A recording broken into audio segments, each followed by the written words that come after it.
మరి ఎన్నో సమస్యలు, ఎన్నో ఇబ్బందులు ఏమొచ్చినప్పటికీ దేవుని యొక్క మాటలు మనల్ని ఆదరిస్తున్నాయని, ఆయన యొక్క వాక్యము మనకి ఎవరిని ఆదరణ కలిగించేటటువంటి వాక్యంగా ఉందని మనం గ్రహించగలిగితే ప్రతి నిత్యము కూడా దేవుణ్ణి స్తుతించేవారుగా మనం ఉంటాం.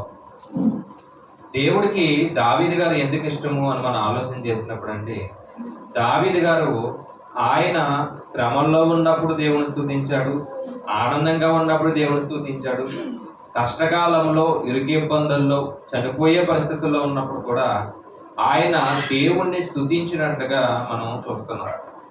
ఆయన చెల్లించినటువంటి స్తుతులు చాలా గొప్పవిగా, ఆయన చెల్లించినటువంటి స్తుతులు ఏమండి, ఆ స్తుతిలో కూడా ఎన్నో అర్థవంతమైనటువంటి మాటలు ఉన్నట్టుగా మనం గమనించగలిగితే, ఆయన పలికినటువంటి ఒక మాటని రోజు మనం జాగ్రత్తగా పరిశీలన చేద్దాం. కీర్తన గ్రంథము 8వ కీర్తన, మొదటి వచనం నుండి కొన్ని వచనాలని మనం జాగ్రత్తగా పరిశీలన చేయగలిగితే, యెహోవా మా ప్రభువా, ఆకాశము నీ మహిమను కనపరుచువాడా, భూమి అన్నంతటా నీ నామము ఎంత ప్రభావము గలది. శత్రువులను పగ తీర్చుకుని వారిని మార్పివేయుటకై నీ విరోధులను బట్టి బాలుర యొక్కయు చంటి పిల్లల యొక్కయు స్తుతుల మూలమున నీవు ఒక దుర్గమును స్థాపించి ఉన్నావు అన్నాడు. ఇక్కడ దావీదు గారు రాస్తున్నటువంటి యొక్క కీర్తనలో కొన్ని విషయాలను మనం జాగ్రత్తగా పరిశీలన చేయగలిగితే, 2వ వచనంలో రాయబడినటువంటి ఆ విషయాన్ని మనం ధ్యానించడానికి ముందుకెళ్దాం. శత్రువులను పగ తీర్చుకుని వారిని మాన్పివేయుటకై నీ విరోధులను బట్టి బాలుల యొక్కయు చంటి పిల్లల యొక్కయు స్తుతుల మూలమున నీవు ఒక దుర్గము స్థాపించి ఉన్నావు. దేవుడు ఒక దుర్గాన్ని స్థాపిస్తున్నట్టుగా మనం చూస్తున్నాం. ఏమండి, ఒక దుర్గము స్థాపిస్తున్నాడు. ఆయన దేని కొరకు స్థాపిస్తున్నాడు అంటే, శత్రువులు లేదా నీ విరోధులను బట్టి అన్నాడు. నీ విరోధులను బట్టి ఒక దుర్గమును స్థాపిస్తున్నాను అన్నాడు. ఎలా స్థాపిస్తున్నాడంట దేవుడు? మళ్ళా చదువుతాం. ఎలా స్థాపిస్తున్నాడంట?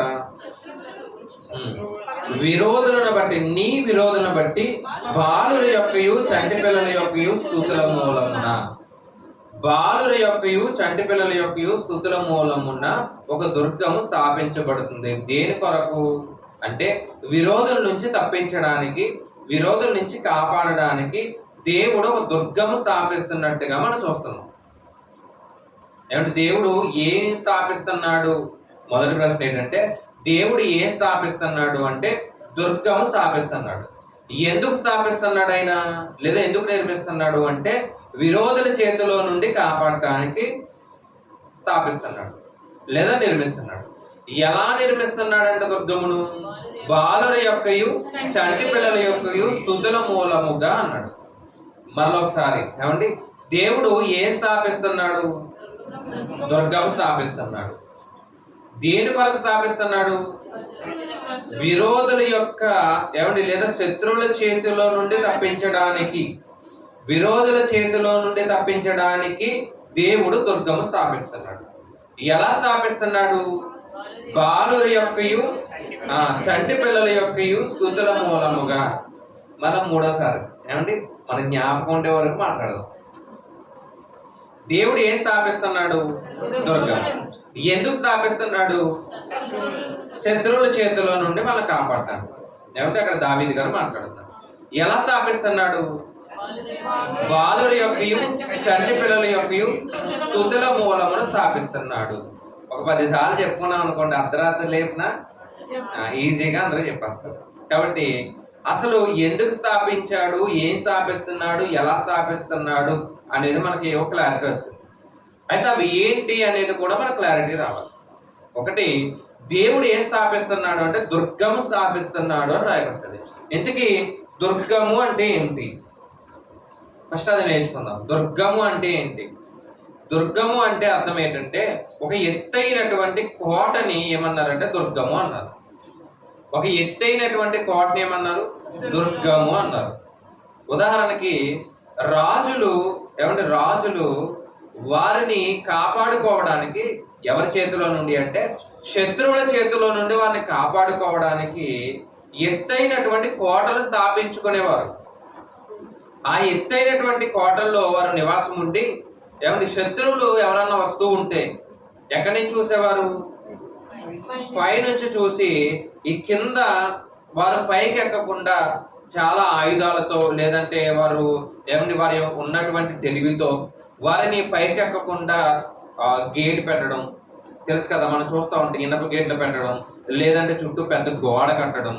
అంటే పైకి రాకుండా వాళ్ళు చాలా ఆయుధాలతో ముట్టడి వేసి ఎవరిని రాకుండా చూసేవారు. కారణం ఏంటంటే ఒకవేళ శత్రువులు పైకి ఎక్కి రాజుని చంపారనుకోండి, మొత్తం రాజ్యం అంతా ఎవరి చేతిలోకి వెళ్ళిపోతుంది? అంతే కదా, రాజు చనిపోతే రాజ్యం వెళ్ళిపోయినట్టే. సైనికులు ఎంత మంది చనిపోతున్నా, వేల మంది లక్షల మంది చనిపోతున్నా రాజ్యం అలా నిలిచే ఉంటది. కానీ రాజు ఒకసారి చనిపోయాడు అనుకోండి, రాజుని తీసుకెళ్ళిపోయారు అనుకోండి, ఇక రాజ్యం అంతా కూడా ఏమవుతుంది అంటే సైనికులు కూడా ఎవరికి లొంగిపోతారు? ఎవరైతే శత్రు రాజ్యం ఉందో శత్రు రాజ్యానికి లొంగిపోతారు. కాబట్టి వారి ప్రాణాన్ని కాపాడుకోవడానికి ఏం చేసేవారంటే ఎత్తైనటువంటి కోటలు నిర్మించుకునేవారు. అలాగే మనం కూడా చూడండి, వరదలు వచ్చినప్పుడు, తుఫాన్లు వచ్చినప్పుడు ఎక్కడికి చేరుకోమంటారు? ప్రభుత్వం ఏమంటదంటే ఎత్తైనటువంటి స్థలాలకు వెళ్ళండి, చెట్ల మీదకి వెళ్ళిపోండి, లేదంటే ఎత్తైన భవనాల మీదకి వెళ్ళిపోండి అంటారు. మీరు ఎప్పుడన్నా గమనించారో లేదో, కొన్ని ప్రాంతాలు చేపలు పట్టుకునేవారు ఉంటారు కదా, మత్స్యకారులు అంటారు కదా, వారు ఎక్కడ నివాసం ఉంటారంటే సముద్రం దగ్గరే ఉంటారు నివాసం. వాళ్ళకి ఇల్లులన్నీ ఎక్కడ ఉంటాయి? అక్కడే ఉంటాయి. మరి ఎప్పుడైనా తుఫాన్ వచ్చినప్పుడు, వరదలు వచ్చినప్పుడు ఏంటి మీ పరిస్థితి అంటే, వారు ఈ తుఫాన్ వస్తున్నప్పుడు, వరదలు వస్తున్నప్పుడు వారికి దగ్గరగా ఒక వాటర్ ట్యాంక్ లాంటిది ఉంటది. మనకి వాటర్ ట్యాంకులు ఉంటాయి. ఎంత ఉంటాయి? చాలా ఎత్తుగా ఉంటాయి, చాలా ఎత్తైన ప్లేస్ లో ఉంటాయి. వాళ్ళు అలాంటి ఒక వాటర్ ట్యాంకు ఏదైతే ఉందో అలాంటి ఆ ప్లేస్ లోకి వెళ్ళి వారి యొక్క జీవితాన్ని కాపాడుకోవడానికి ప్రయత్నం చేస్తారు. ఎందుకు అంటే వరద వచ్చినప్పుడు దాంతో పాటు మేము కూడా చనిపోతాం. ఇప్పుడు ఎక్కడ ఉండాలి? సురక్షితమైనటువంటి ప్లేస్ లో మేము ఉంటే మాకు ఎటువంటి ప్రమాదము కలగదు. అందుకే ప్రభుత్వాలు కూడా ఏం చేస్తాయంటే హెలికాప్టర్ల మీద వారికి సాయం కూడా ఎక్కడ చేస్తాయి? ఎత్తైనటువంటి ప్రదేశాల్లో ఉంటే సాయం చేస్తాం. తర్వాత కిందకు చూసి నీళ్ళంతా ఇంకిపోయిన తర్వాత ఏ ప్రమాదం లేదు అని వారికి అనిపించిన తర్వాత మళ్ళీ ఎక్కడికి వస్తారు? మళ్ళా కిందకు వస్తారు. దీన్ని పరిశుద్ధ గ్రంథంలో ఏమన్నారంటే ఎత్తైన కోట లేదంటే దుర్గము అన్నారు. ఇప్పుడు దేవుడే నా దుర్గము అంటాడు దావీదు గారు. దేవుడే నా దుర్గము అంటాడు. దేవుడే నా ఎత్తైన కోట అంటే నాకు ఎటువంటి ప్రమాదం రాకుండా సురక్షితమైనటువంటి స్థానంలో పెట్టేటటువంటి సహాయకుడు ఎవరు అంటే దేవుడు అని ఆయన మాట్లాడుతూ, దేవుడు అంట ఒక దుర్గమును కట్టబోతున్నాడు, దేవుడు ఒక దుర్గాన్ని స్థాపించబోతున్నాడు అని ఆయన రాశాడు. ఆ దుర్గం ఏంటి అంటే మనం ఆలోచించు, ఇంకా లోతుల్లోకి వెళ్ళి ఆలోచిద్దాం. ఏమన్నా అసలు దుర్గం అంటే ఏంటంటే ఎత్తైనటువంటి కోట. ఇంకా మన భాషలో చెప్పాలంటే సురక్షితంగా ఉండేటటువంటి ఒక కోట, ఒక స్థలము, ఒక ప్రాంగణం లేదంటే ఒక ఇల్లు లాంటిది ఏమన్నారంటే దుర్గము అన్నారు. ఇప్పుడు అలాంటి దుర్గాన్ని ఎవరు స్థాపిస్తున్నారంట? దేవుడు స్థాపిస్తున్నాడు. ఎవరు స్థాపిస్తున్నారు? దేవుడు స్థాపిస్తున్నారు. ఎందుకొరకు స్థాపిస్తున్నారు? శత్రువుల చేతిలో నుండి కాపాడటానికి, విరోధుల చేతిలో నుండి కాపాడటానికి. ఎందుకంటే మనకి విరోధులు ఎవరున్నారు? మనకి విరోధులు ఎవరున్నారు? కొన్ని మాటలు చూద్దాం. రోమిలికి రాసిన పత్రిక 5వ అధ్యాయము 10వ వచనం. రోమిలికి రాసిన పత్రిక 5వ అధ్యాయం 10వ చదవండి. ఏలయనగా శత్రువులమై ఉండగా ఎవరికి చదవండి? ఆయన కుమారుణ్ణి మరణము ద్వారా సమాధానపరచబడిన ఎడల సమాధానపరచబడిన వారిమై ఆయన యందు జీవించుడి చేత నిశ్చయముగా రక్షించబడదుము. ఇంతకీ మనం ఎవరికి శత్రువులుగా ఉన్నాము అంటే అక్కడ ఒక క్లారిటీ ఇచ్చాడు. ఎవరికంటే ఏమండి, మనము లోకంలో ఉన్నంత వరకు కూడా అపవాదికి శత్రువులు కాదు. మళ్ళీ చెప్తున్నా, మనం లోకంలో ఉన్నంత వరకు కూడా ఎవరికి శత్రువులు కాదు? అపవాదికి శత్రువులు కాదు. ఎందుకు? ఆల్రెడీ ఎందులో ఉన్నాం? పాపంలోనే ఉన్నాం. ఎప్పుడైతే పాపంలో నుండి లేదా లోకంలో నుండి క్రీస్తు రక్తంలో కడగబడి ఆయనతో సమాధాన పడ్డామో అప్పుడు ఎవరికి శత్రువులు అయిపోయాం? ఏమండి, ఇప్పుడు ఉదాహరణకి ఒక ముగ్గురు ఉన్నారనుకోండి. వ్యక్తులు. ముగ్గురులో ఒక ఇద్దరు ఎప్పుడు దెబ్బలాడుకునేవారు ఉంటారు, గొడవ పెట్టుకునేవారు ఉంటారు. ఈ మూడో వ్యక్తి ఎవరికైతే శత్రువుగా కనిపిస్తున్నారో వాళ్ళతో స్నేహం చేస్తున్నారు అనుకోండి. అర్థమైందండి? ఇప్పుడు వీళ్ళ ముగ్గురు ఉన్నారు కదండి, ఇక్కడ ముందు ముగ్గురు కూర్చున్నారు కదా. ఏమంటే వీళ్ళిద్దరూ మంచి స్నేహితులు. ఈ అమ్మాయి కొంచెం శత్రువు అనుకోండి. ఈ అమ్మాయి వెళ్ళి అమ్మాయితోనే మాట్లాడుతుంది అనుకోండి. ఇప్పుడు ఎవరికి శత్రువు అవుతుంది? ఇద్దరు స్నేహితులే, కానీ ఇక్కడ ఒక శత్రువు ఉంది. శత్రువు అంటే ఏదో చిన్న గొడవలు, స్కూల్లో గొడవలు, కాలేజీలో గొడవలు. ఇప్పుడు ఈ వ్యక్తి వెళ్ళి ఇతనితో మాట్లాడటం వల్ల ఏమవుతుందంటే వేరొక వ్యక్తికి ఏమవుతున్నారు? అంతే కదా. ఎప్పటి వరకు కూడా లోకంలో ఉన్నటువంటి మనం అపవాది శత్రువులు కాదు. ఎందుకంటే ఆల్రెడీ ఎక్కడున్నాం? పాపంలో ఉన్నాం. పాపంలో నుండి క్రీస్తు రక్తంలో కడగబడి ఆయనతో సమాధానపడి, ఎవరితో? క్రీస్తుతో సమాధానపడి క్రీస్తు దగ్గరికి ఎప్పుడైతే చేరుకున్నామో అప్పుడు ఎవరికి శత్రువులు అయ్యాం? అపవాదికి శత్రువులు అయ్యాం. ఇప్పుడు అపవాది బలవంతుడేనా అంటే బలవంతుడే. అపవాది బలవంతుడేనా? బలవంతుడే. ఏమండి, మనకంటే బలవంతుడా అంటే కొన్ని సందర్భాల్లో మనకంటే బలంగానే పనిచేస్తున్నాడు. మనమే ఇంకా దేవుని పని బలంగా చెయ్యం, కానీ వాడు తన పనిని మాత్రం ఎలా చేస్తున్నాడంట? మీ విరోధి అయినటువంటి అపవాది ఎవరిని మృంగుదురా అని గర్జించు సింహం వలె తిరుగుతున్నాడు. అంటే వాడు నిద్రపోకుండా కూడా ఏం చేస్తున్నాడు అంటే ఎవరిని మింగుదామా అని తిరుగుతున్నాడు. అంటే కొన్ని సందర్భాల్లో చాలా బలంగా పనిచేస్తున్నాడు. ఏమంటే చాలా ఆసక్తిగా కూడా పనిచేస్తున్నాడు. ఎవరిని మింగేద్దామా అని పనిచేస్తున్నాడు. అలాంటి విరోధి ఎవరు అంటే ఎవరు? అపవాది. ఈ అపవాది నుండి కాపాడడానికి దేవుడు ఒక దుర్గమును ఏర్పాటు చేశాడు. ఎవరిని ఏర్పాటు చేశాడు? ఒక దుర్గము ఏర్పాటు చేస్తున్నాడు అని రాయబడ్డాడు. ఇందుకే ఈ మాటని మత్తయి సువార్తలో కూడా రాశారు. ఒకసారి చూద్దాం. ఏమండి, మత్తయి సువార్త 21వ అధ్యాయం. మత్తయి గారు రాసినటువంటి సువార్త 21వ అధ్యాయము 16వ వచనం.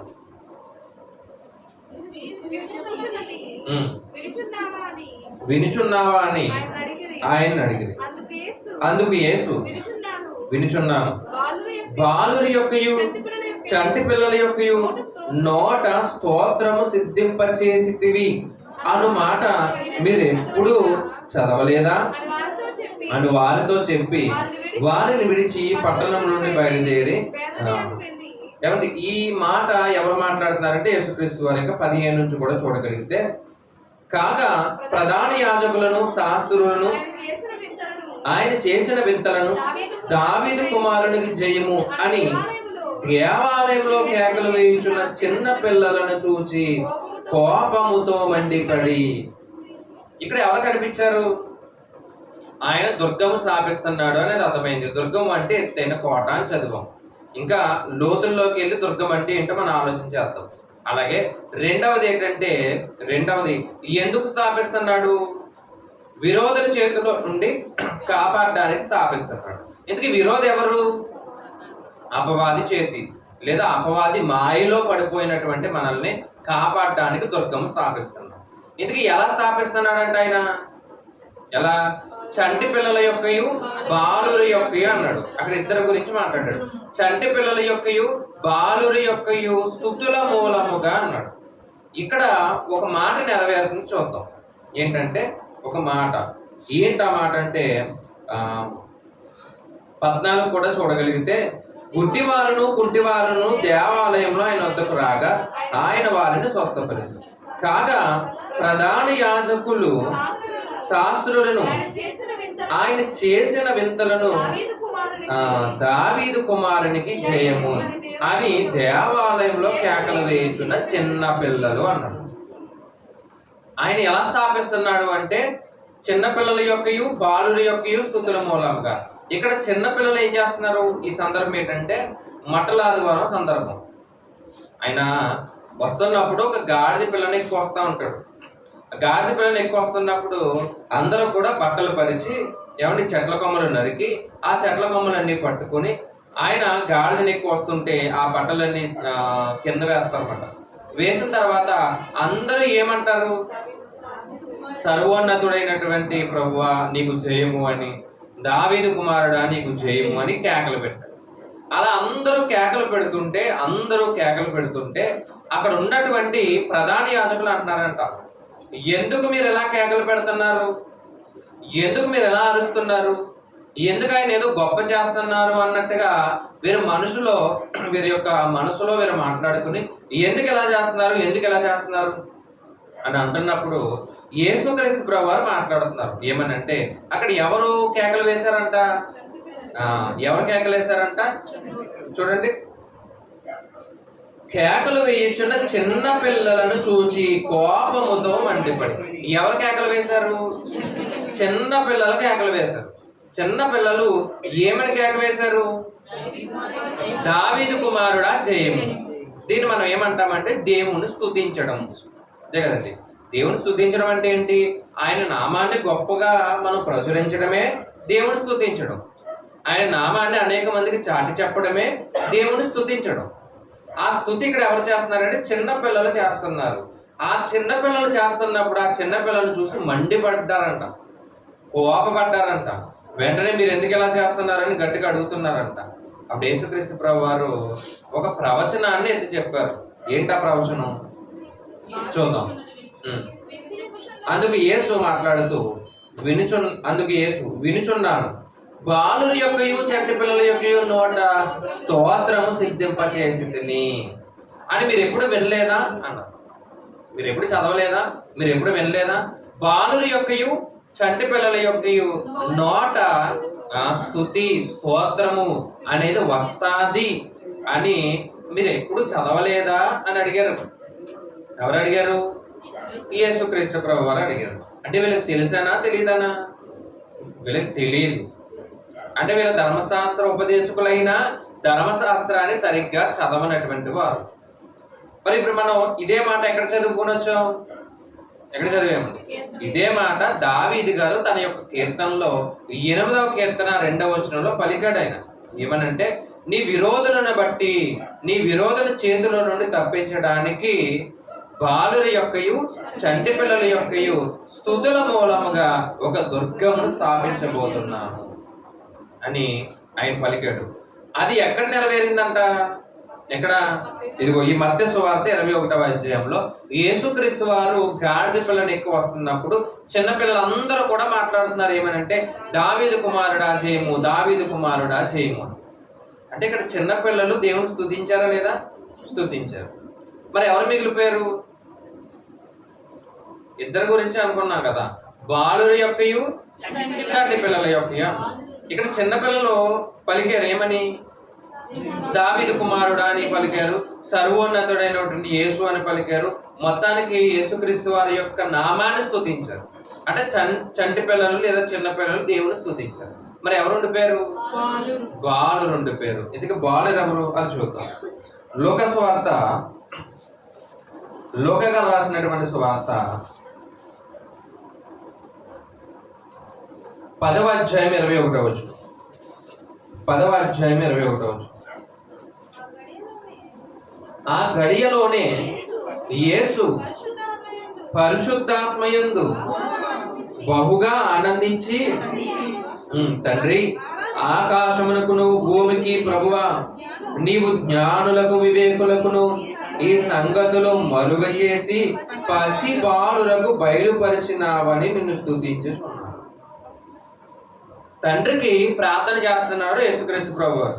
ఏమనంటే, అయ్యా, నీ నామము చాలా గొప్పదై, నీవు ఎవరైతే లోకంలో జ్ఞానులు అనుకుంటున్నారో, ఎవరైతే లోకంలో వివేకులు అనుకుంటున్నారో, పోయిన వారం కూడా మనం ఒక మాట నేర్చుకున్నాం ఏంటంటే, ఇక్కడ మనం ఎలాంటి వారం అంటే జ్ఞానులు కాదు, వివేకులు కాదు, మనం ఎవరంట తృణీకరింపబడిన వారము. రాజుగారు విందుకు పిలిచారు, విందుకు పిలిచినప్పుడు ఎవరిని పిలువబడిన వారు రాలేదు, మరి ఎవరు వచ్చారు? అంగహీనులు, కుంటివారు, గుట్టివారు. ఎందుకు ఎవరు అంటే వారు మనమే అని మనం నేర్చుకున్నాం కదా. అంటే జ్ఞానులకి లేనటువంటి విలువ, జ్ఞానులకి మరుగు చేయబడినటువంటి జ్ఞానం, వివేకులకి అందనటువంటి జ్ఞానం అంట దేవుడు ఎవరికి బయలుపరిచాడంట? అక్కడ చెప్పారు చూడండి, ఎవరికి బయలుపరిచాడంట? పసిబాలురకు నీవు బయలుపరిచావు అన్నారు. ఎందుకు ఇక్కడ పసిబాలురు ఎవరు అంటే ఇంకా కొంచెం పైకి చదివితే మనకు ఇంకా క్లారిటీ ఉంటుంది. 17వ వచనం చూద్దాం. 70 మంది శిష్యులు సంతోషంతో తిరిగి వచ్చి, ప్రభువా, దెయ్యములు కూడా నీ నామము వలన మాకు లోబడుచున్నవని చెప్పగా ఆయన సాతాను మెరుపు వలె ఆకాశం నుండి పడుట చూసింది. ఇదిగో పాములను, తేళ్లను తొక్కుటకును శత్రువు బలమంతటి మీదను మీకు అధికారం అనుగ్రహించి ఉన్నాను అన్నట్లు. ఎందుకు శత్రువు ఎవరు? అక్కడ శత్రువు ఎవరు? అపవాది. ఈ శత్రువుని తొక్కడానికి అధికారం ఎవరికి ఇచ్చారంట? శిష్యులకి ఇచ్చారు. ఇంకా చదువుదాం. ఏది మీకు ఎంత మాత్రము హాని చేయదు, ఆయనను దయ్యములు మీకు లోబడుచున్నవని సంతోషింపక మీ పేరులు పరలోకమందు వ్రాయబడి ఉన్నవని సంతోషించుడని వారితో చెప్పాను.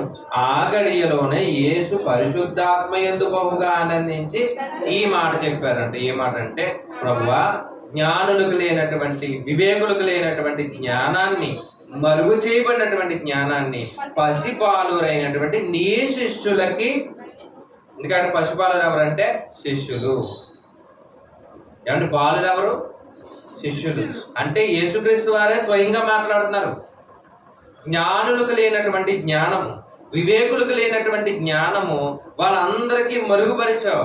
ఎవరికి తెలియపరిచావు?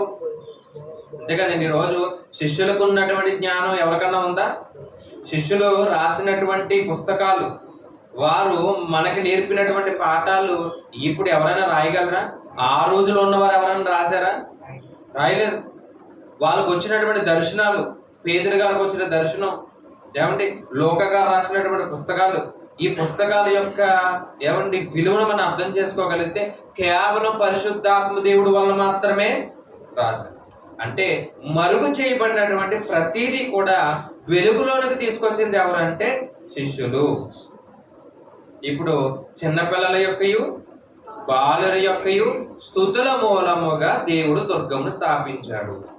ఎందుకంటే చిన్నపిల్లలు ఎవరు, బాలురు ఎవరు అంటే మనకు అర్థమైపోయింది, ఎవరు? శిష్యులే. ఆ శిష్యులు చేసినటువంటి స్తుతుల మూలముగా దేవుడు ఏం స్థాపిస్తున్నాడంట? దుర్గము. ఎందుకంటే దుర్గం ఏంటో మనకు క్లారిటీ రావాలి. అర్థమైందండి? దుర్గం అంటే ఎత్తైన కోట అని మనం జనరల్గా మాట్లాడుకున్నాం, కానీ అసలు దుర్గం అంటే ఏంటో మనకి పూర్తిగా ఏం రావాలి? కొంచెం క్లారిటీ రావాలి. అయితే ఆ దుర్గాన్ని దేవుడు ఎందుకు స్థాపిస్తున్నాడంట? విరోధి చేతిలో నుండి మనం కాపాడతాను. ఎందుకు విరోధి ఎవరు? అపవాదే మన విరోధి. ఎలా స్థాపించాడు దేవుడు? బాలురి యొక్కయు చంటి పిల్లల యొక్కయు స్తుతుల మూలముగా. వాళ్ళు స్తుతి చేశారా అంటే చేశారు. ఇక్కడ చేసినట్టు మనకు కనిపిస్తుంది. ఇప్పుడు దేవుడు ఏం స్థాపించాడంట? దుర్గము. ఆ దుర్గం ఏంటి అని మనం ఆలోచన చేయగలిగితే ఇప్పుడు మనం చూద్దాం. యోహాను సువార్త 2వ అధ్యాయం. యోహాను గారు రాసినటువంటి సువార్త 2వ అధ్యాయం 13వ వచనం. యోహాను గారు రాసినటువంటి సువార్త 2వ అధ్యాయము 13. యూదుల పస్కా పండుగ సమీపించినప్పుడంట యేసు ఎక్కడికి వచ్చారు? యెరూషలేమునకు వెళ్ళి దేవాలయములలో ఎడ్లను, పావురములను అమ్మవారిని చూసి, ఈ సందర్భం తెలిసిన సందర్భమే. జనరల్ గా మాట్లాడుకుంటే యేసుక్రీస్తు వారు పస్కా పండుగ సమీపించినప్పుడు, ఏ పండుగ అండి? పస్కా పండుగ సమీపించినప్పుడు ఆయన ఎక్కడికి వెళ్ళాడంట? దేవాలయానికి వెళ్ళాడు. యెరూషలేం దేవాలయానికి వెళ్ళాడు. చూసినప్పుడు దేవాలయం ఎలా ఉంది అంటే, దేవాలయం ఎలా ఉండాలి? ఎప్పుడు ప్రార్థనతో నిండి ఉండాలి. అంతే కదండి. దేవాలయం ఎప్పుడు కూడా ప్రార్థన చేసుకుంటూ ఉండాలి, వాక్యం చెప్పుకుంటూ ఉండాలి. అంతేగాని అక్కడ ఏం జరుగుతుందంట? రోగలు మార్చుకుంటున్నారంట. ఏమండి ఎడ్లన్నీ అక్కడ కట్టేశారంట. కొనుక్కునేవాడు ఇంకెక్కడికి వస్తాడు? అంటే దాన్ని ఒక సంత మార్కెట్లో చేసి పడేశారు మొత్తానికి. సంత మార్కెట్లు ఎప్పుడైనా చూసారండి? సంత మార్కెట్లోకి వెళ్ళారు ఎప్పుడన్నా? ఏమండి మన మార్కెట్లో కాకుండా అప్పుడప్పుడు వారానికి ఒక రోజు సంత మార్కెట్లు పెడతారు. కొన్ని పల్లెటూరులో, ఇప్పటికీ చాలా పల్లెటూరులో, మనకి పక్కనే ఉన్నటువంటి పల్లెటూరులో సంత మార్కెట్ అంతే. ఎందుకంటే కాకినాడలో ప్రతి ఆదివారం కూడా అన్ని షాపులు బంద్ ఉంటాయి. ఆదివారం మన ఊర్లో కూడా ఉంది కదా, ఏముంది? ప్రతి మంగళవారం షాపులు అన్ని కట్టేస్తారు. షాపులు ముందు పెడతారు. ఏంటవి? సంత మార్కెట్లు అంటే అవే. ఏం కావాలన్నా దొరికితే మనకి షార్ట్లు అమ్ముతూ ఉంటారు, టీషర్ట్లు అమ్ముతూ ఉంటారు, బకెట్లు అమ్ముతూ ఉంటారు. ఏం కావాలన్నా ఎక్కడ దొరుకుతాయి. అలా మారిపోయిందంటే ఏంటి? ఏం మారిపోయింది? దేవాలయం కూడా అలా మారిపోయింది. దేవాలయం దగ్గరకు వస్తే గొర్రె కావాలా, దేవాలయం దగ్గర దొరుకుతుంది. పౌరం కావాలా, దేవాలయం దగ్గర దొరుకుతుంది. రోగం మార్చుకోవాలా, దేవాలయం దగ్గరే. ఎడ్లు నమ్మాలా, దేవాలయం దగ్గరే. తాళ్ళు అమ్ముకోవాలా, ఎక్కడ? దేవాలయం దగ్గరే. ఏం అమ్ముకోవాలన్నా సరే ఎక్కడ? ఏం కొనుక్కోవాలన్నా ఎక్కడ? దేవాలయం దగ్గరే. అంటే దేవాలయంలో ఏమి లేవు చెప్పండి? ఏమి లేవు. దేవాలయంలో ప్రార్థనలు లేవు. మన దేవాలయంలో ఉన్నాయండి? ఇప్పటికీ చాలా దేవాలయంలో ప్రార్థనలు లేవు. ఏమున్నాయి? ఇప్పటికే అమ్ముకోవడాలే. దేవాలయం బయట ఒక ఆయన నూనె అమ్ముతాడు, ఒక ఆమె కర్చీఫ్లు అమ్ముతుంది. ఏమండి ఇంకొకరు మాలలు అమ్ముతారు. మొత్తానికి ఇప్పటికి ఉన్న దేవాలయాలు కూడా ఏమైపోయినాయి? మీరు ఎప్పుడైనా గమనించారా? బైబిల్ అమ్ముతారు అనుకోండి, ఓకే, మనకు అందరికీ కావాల్సింది కాబట్టి అమ్ముతారు, సరే. అసలు దేవాలయం దగ్గర కూడా అమ్మడానికి కొంచెం అవకాశం లేదు. కానీ ఇప్పుడు దేవాలయాలు ఎలా మారిపోయినాయి అంటే, ఒక స్టాల్ ఉంటుంది అన్నమాట. ఆ స్టాల్లో నూనె అమ్మేవాళ్ళు కొంతమంది, కర్చీఫ్లు అమ్మేవాళ్ళు కొంతమంది. ఈ కర్చీఫ్ ఏంటి? అయ్యగారు రాత్రి అంతా కూడా ప్రార్థన చేసి ఇలా ఇలా ఇలా వేసి అక్కడ పెట్టిన కర్చీఫ్. ఇప్పుడు అది కొనుక్కుంటే ఏమవుతుందండి? ఏమీ అవ్వదండి. ప్రార్థన వల్లనే ఏదైనా జరుగుతుంది. అది మీ ప్రార్థన, మీ విశ్వాసం వల్లనే మీకు ఏం జరుగుతుంది? స్వస్థత జరుగుతుంది తప్ప ఏమీ లేదు. ఇప్పుడు దేవాలయాలు అలాగ ఉన్నాయి. అప్పుడు దేవాలయం గురించి ఆలోచిస్తే అప్పుడు దేవాలయాలు ఎలా ఉన్నాయంట? ఎలా ఉన్నాయి? గొర్రెలు అమ్ముతున్నారంట, రోగులు మార్చుకుంటున్నారంట. మొత్తానికి అక్కడ చేయకూడనటువంటి ప్రతి కార్యక్రమాన్ని ఎక్కడ చేస్తున్నారు? దేవాలయం. అప్పుడు ఆయన కోపం వచ్చి, ఇది నా తండ్రి ఇల్లు కదా, నా తండ్రి ఇల్లుని దొంగల గుహగా మీరు ఎలా మార్చేశారయ్యా అని వెంటనే కోపడ్డాడు. ఆ కోపంలో కూడా న్యాయం ఉంది. వెంటనే అన్ని కూడా బయటపడేశాడు.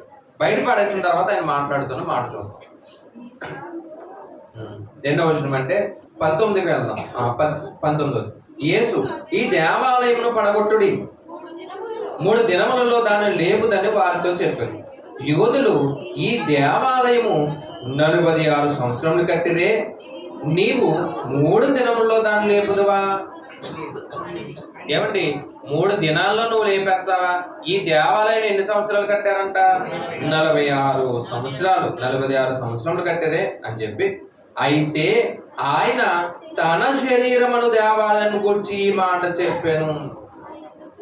దేని గురించి చెప్తున్నాడంట ఆయన? దేని గురించి?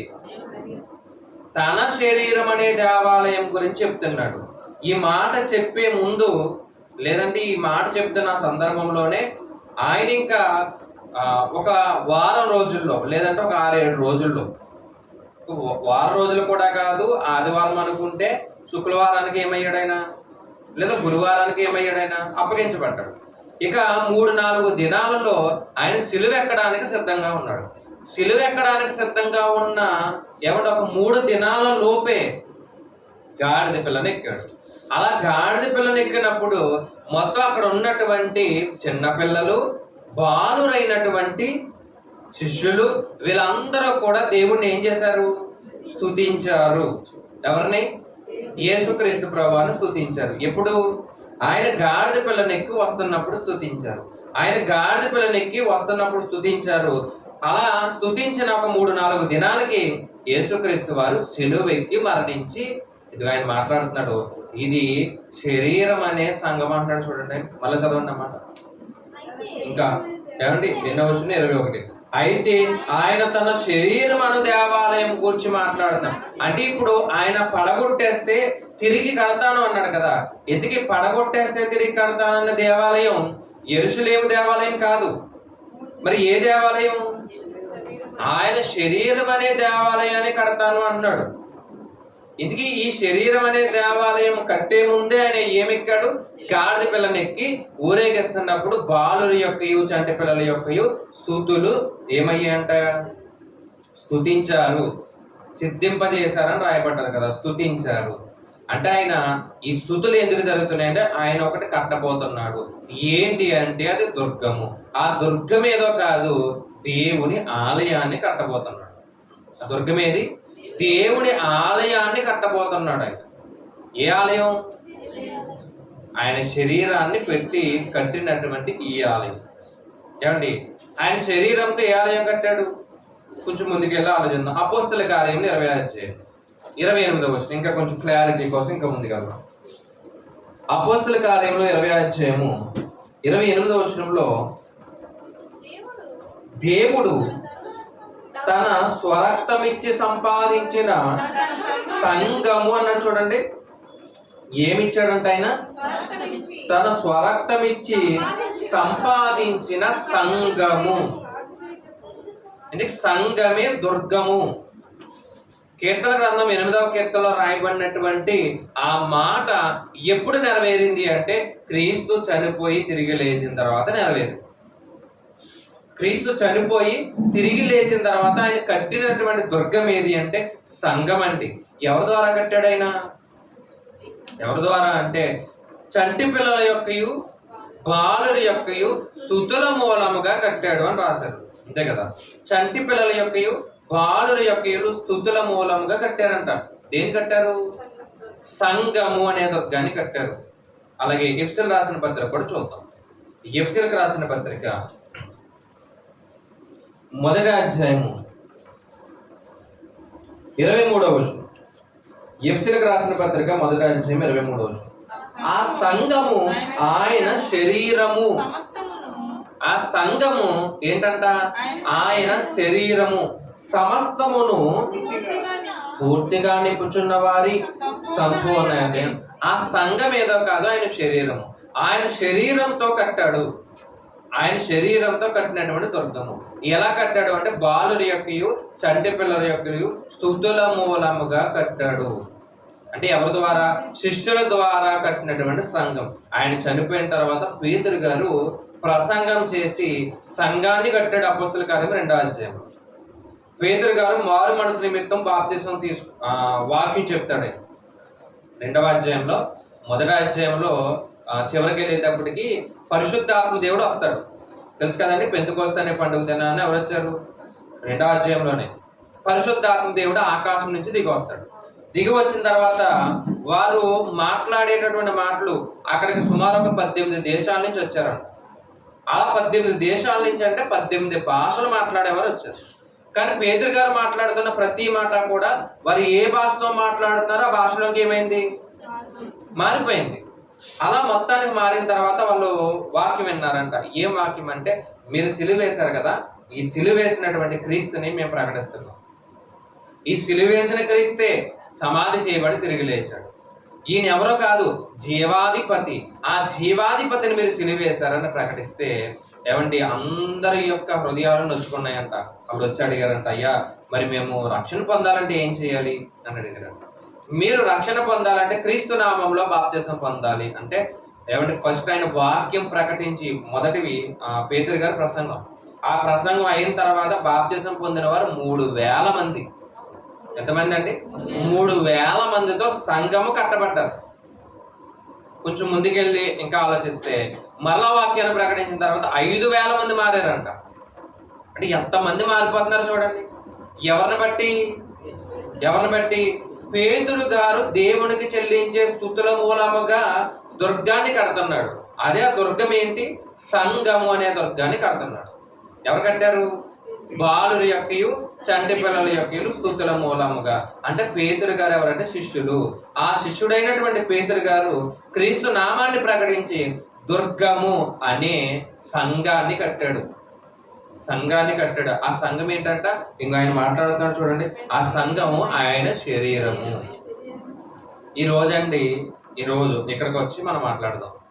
ఈరోజు శిష్యులు మాత్రమే బాలురా? శిష్యులు మాత్రమే బాలురా? లేదా ఈ భూమి మీద దేవుని పరిచర్య చెయ్యాలని ముందుకు వచ్చే సేవకులందరూ కూడా బాలురేలా? కేవలం శిష్యులు మాత్రమే కాదు, దేవుని పరిచర్య చేయడానికి ఎవరైతే ముందుకు వస్తున్నారో వాళ్ళందరూ కూడా ఎవరంటే బాలురే. అలాంటి బాలురి యొక్కయు చంటి పిల్లల యొక్కయు స్తుతుల మూలముగా ఏం కట్టబడుతుందంట? సంఘము. సంఘము అనే దుర్గం కట్టబడుతుంది. మరి సంఘాన్ని ఎలా కట్టాలో నాకు తెలియదు, కానీ ఏమండి కొన్ని సంఘాలని, నేను చూసిన సంఘాలని చెప్తాను, ఉదాహరణగా చెప్తాను. బహుశా ఈ సంఘాన్ని కూడా అలాగే కట్టుకుంటాను నాకు తెలుసు, ఎందుకంటే కొన్ని సాక్ష్యాలు అన్నప్పుడు నాకు అది అర్థమవుతుంది. ఒక ఆయన, చాలా పెద్ద ఆయన, లేదంటే పరిచర్యకి దేవుడి చేత ఎన్నుకోబడినటువంటి ఆయన ఒక చిన్న మందిరాన్ని ఏర్పాటు చేసుకున్నాడు. చిన్న మందిరాన్ని ఏర్పాటు చేసుకున్నాడు. అలా ఏర్పాటు చేసుకున్న తర్వాత ఎవ్వరూ సంఘానికి రావట్లేదు. ఆయన వాక్యం చెప్పుకుంటున్నాడు. సంవత్సరం అయిపోయింది, ఏమండి 2 సంవత్సరాలు అయిపోయింది, 3 సంవత్సరాలు అయిపోయింది. సంవత్సరాలు అలా అయిపోతున్నాయి కానీ సంఘంలో ఎవరు చేర్చబడట్లేదు. చాలా బాధ ఉంటుందా లేదా? ఖచ్చితంగా బాధ ఉంటుంది. ఏమండి ఎందుకు సంఘంలో ఎవరున్నారు అంటే చిన్నపిల్లలు ఉన్నారంట. అంటే 2వ తరగతి చదివే పిల్లలు, 3వ తరగతి చదివే పిల్లలు, చిన్న చిన్న పిల్లలు ఉంటారు, సండే స్కూల్ పిల్లలు. ఆ సండే స్కూల్ పిల్లలకి వాకింగ్ చెప్పుకుని వెళ్ళిపోతున్నాడు ఆయన. ఇంకెవరికి చెప్పట్లేదు ఆయన. ఆ సండే స్కూల్ పిల్లలకి ఏం చేస్తున్నాడు? వాకింగ్ చెప్పుకుని వెళ్ళిపోతాడు, బాధపడుతున్నాడు అంట. అప్పుడు ఒకసారి ఒక ఆయన, ఏమండి పరిచర్య బాగా చేస్తున్నారంటే, ఏ పరిచర్య ఏంటండి, ఎన్నాళ్ళ నుంచి చేస్తానే ఎవరు రావట్లేదు, ఏ విశ్వాసి కూడా రావట్లేదండి. మరి సంఘం ఎలా అభివృద్ధి అవుతుందండి, ఎవరు రావట్లేదంటే, మరి ఎవరికి చెప్తున్నారండి వాక్యం అంటే? ఎవరికి ఏమున్నారు? 10 మంది పిల్లలు వస్తున్నారు. ఎవరు వస్తున్నారు? 10 మంది పిల్లలు వస్తున్నారండి, సండే స్కూల్ పిల్లలు. ఆ సండే స్కూల్ పిల్లలని చెప్పుకుని వెళ్ళిపోతున్నానంటే చాలండి. ఇప్పుడు ఏమైంది? సంఘం అంటే ఏంటి? అదే కదండి అన్నాడు. ఆయనకు అర్థం కాలేదు. సేవకుడే, కానీ ఆయనకి ఏమర్థం కాలేదు? ఆ విషయం అర్థం కాలేదు. అప్పుడు ఈ వ్యక్తి కూర్చోబెట్టి చెప్పాడంట, ఇదే మాట చెప్పాడంట. ఏమనంటే, పరిశుద్ధ గ్రంథంలో మాట ఉంది కదండి, కీర్తన గ్రంథం 8వ కీర్తనలో ఏమనంటే, విరోధులను బట్టి విరోధుల నుంచి కాపాడటానికి దేవుడు దుర్గంను స్థాపించబోతున్నాడు. అది ఎలా స్థాపిస్తున్నాడంట? ఎలా స్థాపిస్తున్నాడు? చంటి పిల్లల యొక్కయు బాలుల యొక్కయు స్తుతుల మూలంగా స్థాపిస్తున్నాడు. ఇప్పుడు చంటి పిల్లలు ఎవరు అంటే, మీ దగ్గరకు వచ్చే చిన్నపిల్లలే చంటి పిల్లలు. బాలులు ఎవరు? ఏ కల్మషం లేకుండా, ఏ స్వార్థం లేకుండా సువార్త చేయాలని మీరు వచ్చారు కదా, మీరెవరు? బాలులు. మీ ఇద్దరు స్తుతులు చెల్లిస్తున్నారు. ఇప్పుడు ఏం స్థాపించబడ్డది?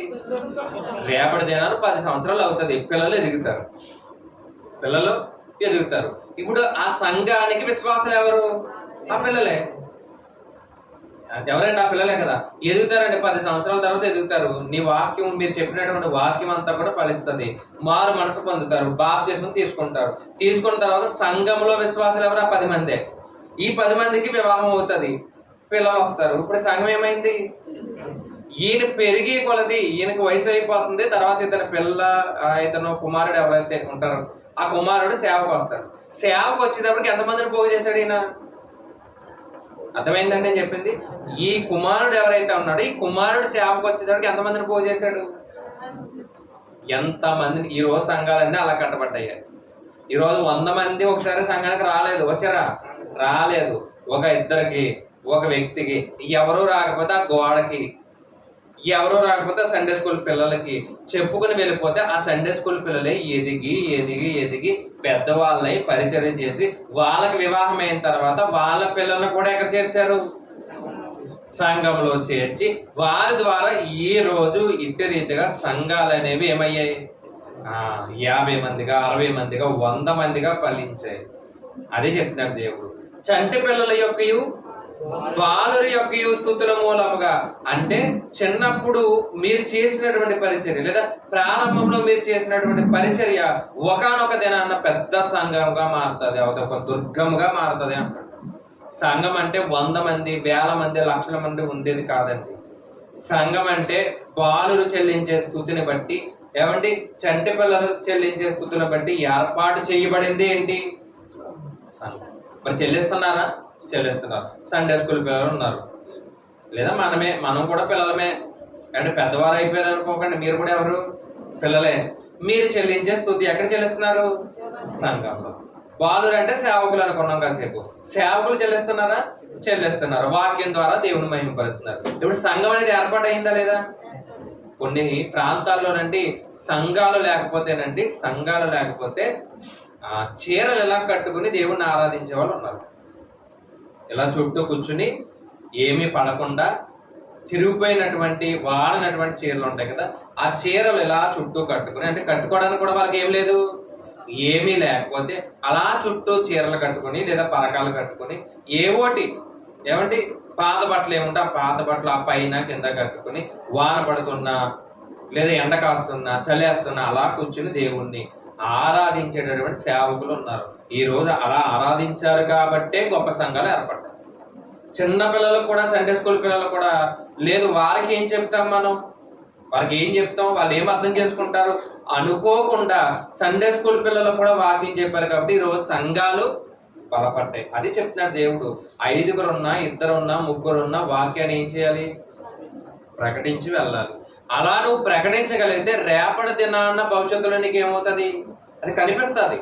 ఈరోజు కనిపిస్తుందా లేదా? ఇక్కడ కనిపిస్తుంది. సేవకులు కూడా మాట్లాడుతున్నప్పుడు ఎవరో లేనప్పుడు ఆ గోడలు చెప్పుకుని వెళ్ళిపోయి ఉండండి అనేవారు. ఈరోజు గోడలు చెప్తున్నారా, మీకు చెప్తున్నారా? కారణం ఏంటి?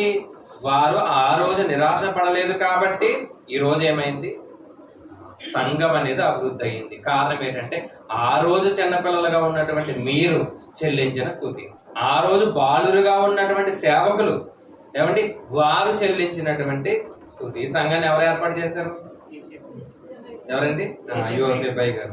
అప్పుడు మీరు చాలా మంది బహుశా తెలిసి చిన్నపిల్లలు ఉన్నారా లేదండి? ఆయన ఉన్నప్పుడు మేము చిన్నపిల్లలమండి అన్నవారు ఎవరున్నారు? ఎవరన్నా ఒక 2 నా తృప్తి కొరకు చేయొచ్చుదే ఉన్నారు. ఆయన ఉన్నప్పుడు మీరు ఎవరు? చిన్నపిల్లలు. మీకు చెప్పారా లేదా? చెప్పారు. అప్పుడు మీకు అర్థం కాలేదు, సండే స్కూల్ పిల్లలే మీరు.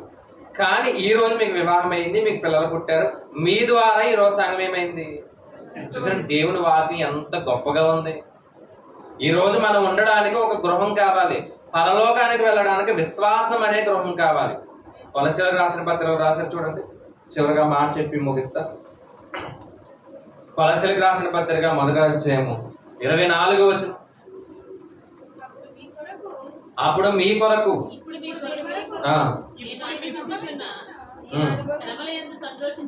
శ్రమల యందు సంతోషించుచు సంఘము అని. ఏమంటే సంఘం ఏంటంట? ఆయన శరీరం. అలాగే గలతీలకు రాసిన పత్రికలో విశ్వాస గృహం అనే మాట ఉంటుంది, చూద్దాం. గలతీలకు రాసిన పత్రిక 6వ అధ్యాయం 10వ వచనం. కాబట్టి మనకు సమయము దొరికిన కొలది, చేశారండి. గలతీలకు రాసిన పత్రిక 6వ అధ్యాయం 10. కాబట్టి మనకు సమయము దొరికిన కొలది అందరి ఎడలను విశేషముగా విశ్వాస గృహమునకు చేరిన వారి ఎడలను మేలు చేయి. సమయము దొరికిన కొలది ఏం చేయాలంట? విశ్వాస గృహానికి చేరుకోవాలి. ఈరోజు విశ్వాస గృహం అంటే సంఘము, సంఘం అంటే దుర్గము. ఆ దుర్గము దేని కొరకంటే శత్రువు చేతిలో నుండి మనల్ని మనం కాపాడుకోవడానికి. మన సంఘానికి రాకుండా బయట ఉంటే ఏంటి పరిస్థితి? సంఘానికి రాకుండా బయట ఉండే పరిస్థితి ఏంటి? శత్రువు చేతిలో పడతాం. అదే సంఘంలో ఉంటే అంతే కదండి. మీ విరోధి అయినటువంటి అపవాది ఎవరిని మృంగుదునా అని గర్జించు సింహం వలె తిరుగుతున్నాడంట. వాడు ఇక్కడికి రాలేడు. ఎందుకు? మీరు ఎక్కడ ఉన్నారు? దేవుని మందిరంలో ఉన్నారు. దేవుని మందిరంలో ఉన్నప్పుడు మీరు చాలా క్షేమంగా ఉన్నారు, మిమ్మల్ని ఏం చేయలేడు. అదే దేవుని మందిరాన్ని విడిచిపెట్టి బయట తిరుగుతున్నారు అనుకోండి, వాడికి ఏంటి? మీరు దొరికేసినట్టే. అంతే కదండి, మీరు ఏంటి? దొరికేసినట్టే. కోడంట పిల్లలు పెట్టిన తర్వాత మీరు ముట్టుకోవాలన్నా సరే మిమ్మల్ని చంపేస్తుంది. ట్రై చేశారా? కోడి పిల్లలను పెట్టిన తర్వాత కొన్ని దినాల వరకు, అంటే ఆ పిల్లలు ఎదిగే వరకు కూడా మీరు వాడి దగ్గరికి వెళ్ళారనుకోండి, మిమ్మల్ని కూడా ఏం చేస్తుంది? పొడి చేస్తుంది. అంటే పిల్లల్ని కాపాడుకోవాలి అనే ఒక ప్రేమతో ఎవరు వచ్చినా సరే ఏం చేస్తుంది? ఎలాంటి వాడు వచ్చినా సరే, అవసరమైతే పాము వచ్చినా సరే చంపేస్తుంది. కారణం ఏంటంటే నా పిల్లలు చిన్నవి, నా పిల్లలు నేనేం చేయాలి? జాగ్రత్తగా కాపాడుకోవాలి. అవి కొంచెం ఎదిగిన తర్వాత వదిలేస్తుంది, పట్టించుకోదు. ఆ పిల్లలే వెళ్ళిపోతే దూరంగా, అంతే కదండి. ఆ పిల్లలే దూరంగా వెళ్ళిపోయి అలా తిరుగుతూ ఉంటాయి. మనం కూడా సంఘంలో ఉంటే దేవుడు మనల్ని కాపాడతాడు, దేవుడు మనల్ని రక్షిస్తాడు. అపవాది చేతుల్లోకి వెళ్లకుండా ఎలా అయినా సరే దేవుడు సురక్షితంగా ఏం చేస్తాడు? కాపాడతాడు. నేను సంఘంలో ఉండనండి, నేను బయట తిరుగుతానంటే మరి దేవుడు మాత్రం ఏం చేస్తాడు? ఏమైనా చేయగలడా? ఏమీ చేయలేడు. అనారోగ్యం వచ్చినప్పుడు ఖచ్చితంగా మందులు వేసుకోవాలి, అంతే కదండి. అనారోగ్యం వచ్చింది, మందులు వేసుకోవాలి, ఇంజక్షన్ చేయించుకోవాలి. లేదండి నాకు మందులు అంటే పడదండి, ఏమండి నేను మందు నాకు చాలా అసహ్యం అండి, చేదుగా ఉంటుందండి అన్నారనుకోండి, ఏమవుతుంది? ఇప్పుడు ఒక టానిక్ రాస్తాడండి, అందరూ తాగేవాళ్ళమే కదా. ఇప్పుడు బాగా తాగుతాం, మన అందరికి గ్యాస్ట్రిక్లు కాబట్టి అత్తనే ఉంటాం గోళీలు, ఏమంటే. లేదంటే అది చేదుగా ఉంటుందండి, నేను ఏం చేయను, నేను తాగను అంటే రోగం పోతుందా? సంఘములో ఉంటేనే క్షేమము, సంఘములో ఉంటేనే ఆయన మనం కాపాడతాడు, సంఘములో ఉంటేనే ఆయన కాపుదల ఉంటుంది. సంఘాన్ని విడిచిపెట్టి బయటికి వెళ్ళిపోతాను అంటే ఆయన కాపుదల రాదు. తుఫాన్ వచ్చినప్పుడు ఎత్తైన ప్లేస్కి వెళ్తేనే కాపుదల, లేదా ఆ తుఫాన్ నన్ను ఏం చేస్తుంది అనుకుంటే గెంటుకు పోతుంది అంతే. అలాగా మనం నిలబడగలమా? నిలబడలేము. సంఘంలో ఉన్న వాడికి మాత్రమే క్షేమం ఉంటుంది. అందుకే దేవుడంట దుర్గాన్ని స్థాపించాడు, సంఘం అనే దుర్గాన్ని స్థాపించాడు. దేని కొరకంటే విరోధి చేతుల నుండి మనం కాపాడుకోవడానికి. మనం బయట తిరిగామనుకోండి మనకు క్షేమం లేదండి, ఎలా అన్నా పడిపోతాం. అపవాది మాయలు ఎలా అన్నా పడిపోతామండి, వాడి దుష్టులు ఎలా అన్నా పడిపోతాం, ఎలా అయినా సరే పాపం చేయడానికి ముందుకెళ్ళిపోతాం. అదే సంఘంలో ఉన్నాం అనుకోండి, పాపం చేయడానికే భయం పడతాం. సంఘంలో ఉంటే చెడు ఆలోచనలు ఏమైనా వస్తాయా? వస్తాయండి? రావు. బయట ఉంటే ఖచ్చితంగా చెడు ఆలోచనలు వస్తాయి. అందుకే ఏ ఆదివారం కూడా మీరు ఏమనకూడదు, ఏ ఆదివారం అయినా అది ఎంత కష్టమైనా ఎంత పెద్ద పనైనా సరే మీరేం చేయకూడదు, మందిరాన్ని విడిచిపెట్టకూడదు. కారణం ఏంటంటే మందిరంలో ఉంటేనే మీకు ఏముంది? క్షేమకరమైనటువంటి దేవుని ఉంది. యాక్సిడెంట్ కూడా ఇప్పుడైతే చాలా మందిని గమనిస్తానండి. ఏమండి మీరు రోజు చూస్తారో లేదో నాకు తెలియదు కానీ, అంటే రోజు అంటే మంచి చెడు రోజులు కాదు, యాక్సిడెంట్లు కూడా ఎక్కువ ఏ రోజు అంటే ఆదివారాలు జరుగుతాయి. పని ఉంది కదా అని చెప్పేసి మందిరాన్ని విడిచిపెట్టి వెళ్ళిపోయామనుకో ఏమవుతుంది? ఖచ్చితంగా జరుగుతుంది. మా ఇంట్లో కూడా జరిగింది, మా అన్నయ్యకి కూడా యాక్సిడెంట్ అయింది చాలా సంవత్సరాల క్రితం. ఏమండి ఆదివారమే అయింది ఆ రోజు. మందిరాన్ని విడిచిపెట్టి సరే ఆ టైంకి వచ్చేస్తాం కదా అని ఎక్కడికి వెళ్ళారు? వారి పని చేసుకోవడానికి సంతకి వెళ్ళారు. వచ్చేటప్పుడు ఏమైందంటే యాక్సిడెంట్ అయింది. అప్పుడు అనుకున్నారన్నమాట, ఆదివారం ఎంత పని ఉన్నా సరే సంతలైనా మానేస్తాం కానీ దేవుని మందిరాన్ని మాత్రం మానము అనుకున్నారు. ఇప్పటికీ మానట్లేదు కాబట్టి ఎటువంటి ప్రమాదాలు లేవు. ఎందుకు చెప్తున్నానంటేనండి, నిజానికి దేవుని మందిరంలో ఉంటే ప్రమాదం జరుగుతుందా? జరగదు. దేవుని మందిరాన్ని విడిచిపెట్టి వెళ్ళాం కాబట్టి ఏం జరిగింది? అందుకే దేవుడు అండి ఊరకనే స్థాపించలేదు, సంఘాన్ని రక్తంతో స్థాపించాడంట. బాలురి యొక్క స్తుతుల మూలంగా స్థాపించాడు ఆయన. ఎందుకయ్యా స్థాపించామంటే ఇదిగో మిమ్మల్ని కాపాడడానికి స్థాపించాను అంటున్నాడు. మరి ఆ కాపాడేటటువంటి దుర్గమ్మ దగ్గరికి, ఎత్తైన కోట దగ్గరికి మీరు సమయం ఉన్నప్పుడల్లా ఏం చేయాలి? రావాలి. వస్తే దీవెనలు ఉంటాయి, రాకపోతే ప్రమాదమే పొంచి ఉంది. ఈ విషయాన్ని జాగ్రత్తగా మీరు మనసులో పెట్టుకొని ఇక నుంచి ఏ ఆదివారం కూడా మీరు సంఘాన్ని మానవద్దు. మాంటారండి. ఇప్పటికే 4 నెలలు అయిపోయినాయండి.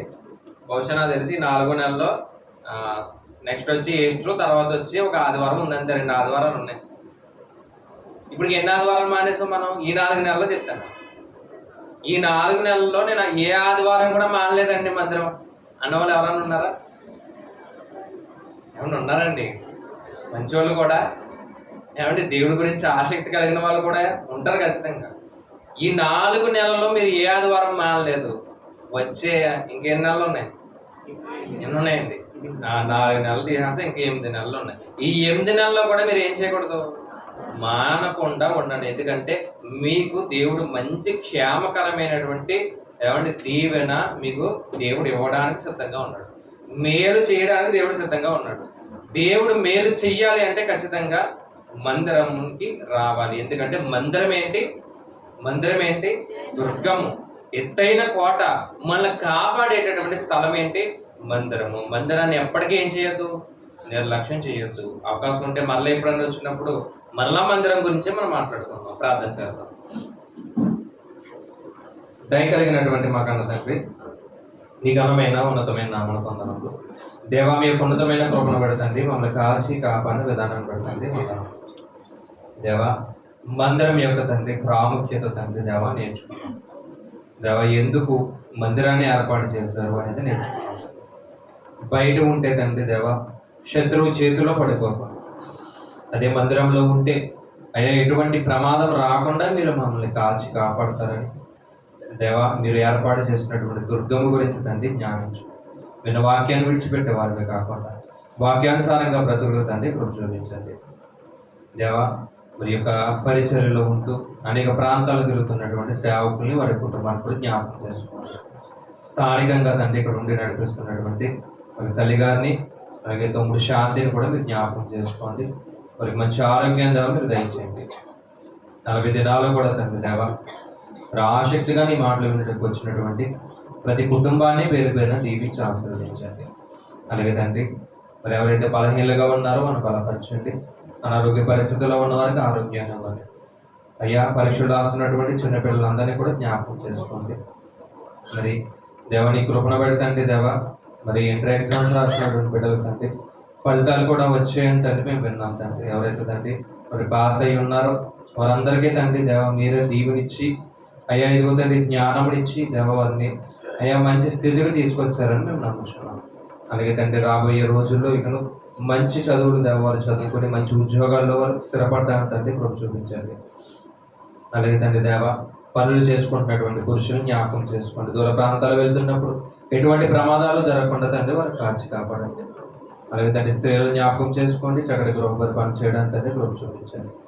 రానున్న దినాల్లో తండ్రి నీ కృపను బట్టి దేవా నీ బిడ్డలకి తండ్రి ఇక్కడ అనేక విషయాలు తెలియపరచడానికి అయ్యా మీరు మరొక అవకాశాన్ని కూడా తండ్రి మీరు మాకు దయచేస్తారని తండ్రి కోరుచు ఈ యొక్క ప్రార్థన క్రీస్తు నామమును బట్టి అడిగి వేడుకొనుచున్నాం పరమ తండ్రి. ఆమేన్.